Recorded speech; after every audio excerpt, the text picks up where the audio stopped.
This woman's killer was caught on CCTV moments after he committed the murder, yet he's never been caught. And FBI think that he could be a serial killer. Help raise awareness for this case by sharing this video because someone out there knows this man. Hi, I'm Meg. I talk about your crime. Let's get into this case. Shelby Thornburg was born on the 18th of August, 1995. She was the youngest of two sisters, and she did not have the best childhood. Her father was absent, and her mother struggled with addiction.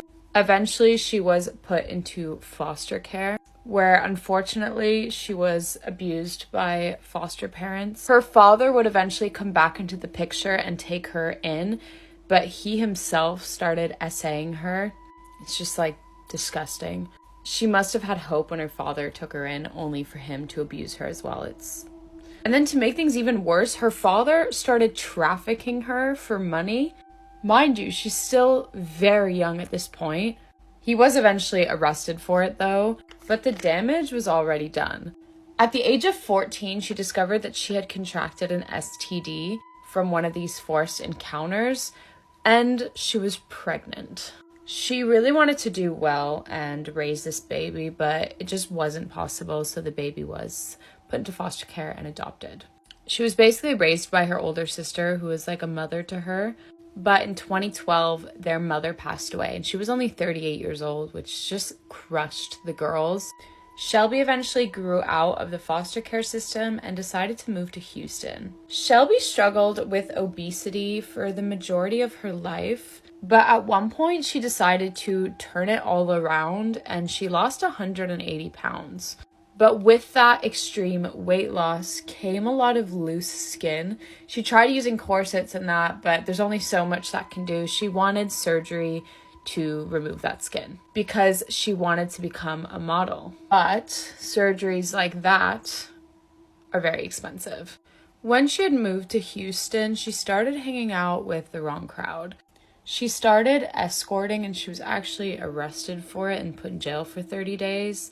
She didn't want to do this as like a long-term thing, but she saw how much money her friend was making doing it, and she thought that would be the quickest way to afford her surgery. She probably thought that she would have to do that job for a bit. It's not great, but it would make her the money that she needed to get the surgery to become a model, which is what she really wanted to do.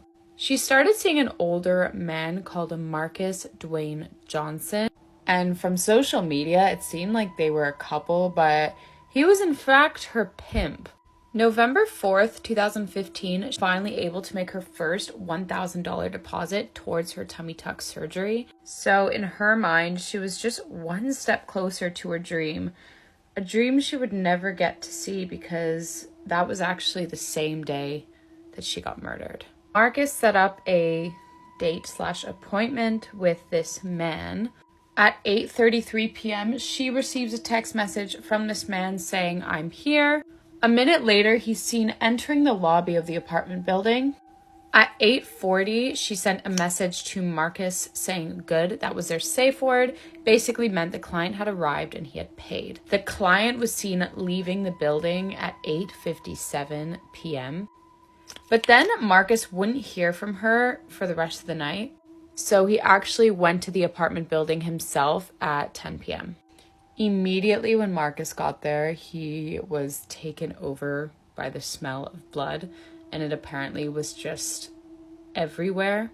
He found her lying on the bed and her throat had been cut. At that point, he called the police and said, "Someone's killed my girl." Shelby was only 20 years old. And that man took that away in under 24 minutes. That is how long he was in the apartment for.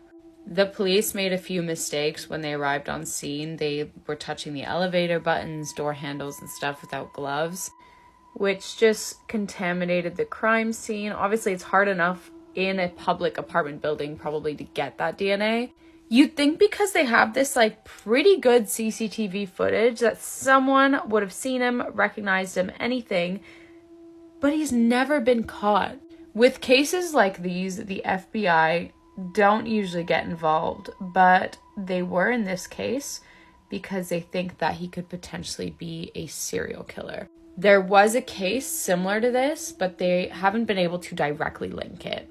They just don't think that this is this guy's first kill.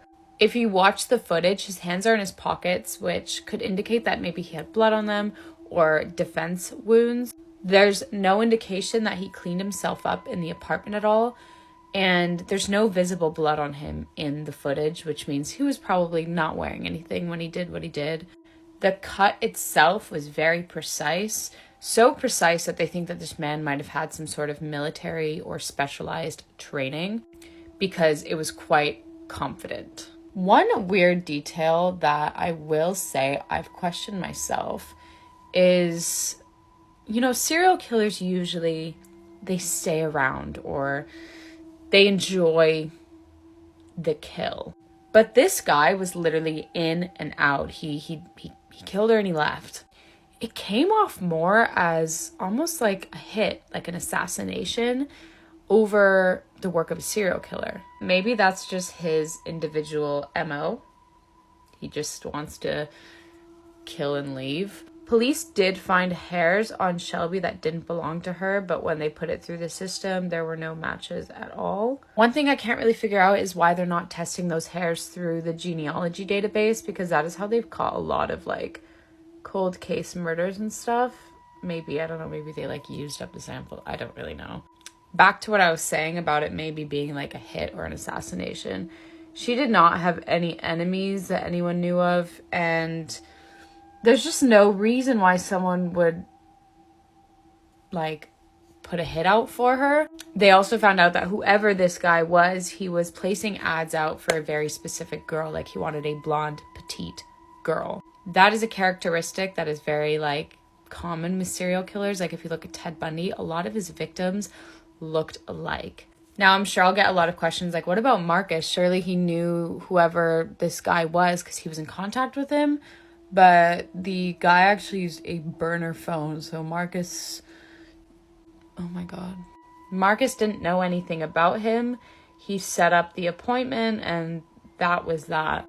You'd think that they'd like arrange to meet or something beforehand, but no, he literally just got the call, sorted it out, and that was that. A burner phone is essentially untraceable and he just got rid of it after the crime. So that's it. It's so scary that this guy is literally on camera and he's not been found. And the chances of someone like that never committing a crime like that again are very slim. And unfortunately, crimes against sex workers are never really taken that seriously. So think how many times he might have done this since 2015 and he could have just gotten away with it because, like I said, cases like these a lot of the time are not taken seriously, which frustrates the hell out of me because they're still human.